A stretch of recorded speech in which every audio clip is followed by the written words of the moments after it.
Na Slovensko prvýkrát v histórii zavítal seriál World Rookie Tour. Ide o prestížne podujatie vo freestylovom snowboardingu i lyžovaní, kde svoj talent majú možnosť predviesť mladí nádejní jazdci do 18 rokov z celého sveta. Mali sme tu cez 20 snowboardistov, viac ako 10 lyžiarov, dobré jazdy, krásne preteky.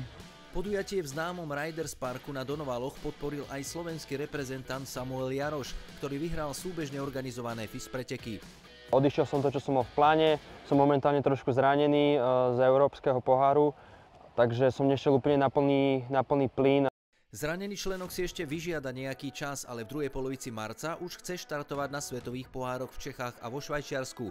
Následne bude prioritou kvalifikácia na zimnú olympiádu 2026, ktorá sa začína už tento rok v auguste.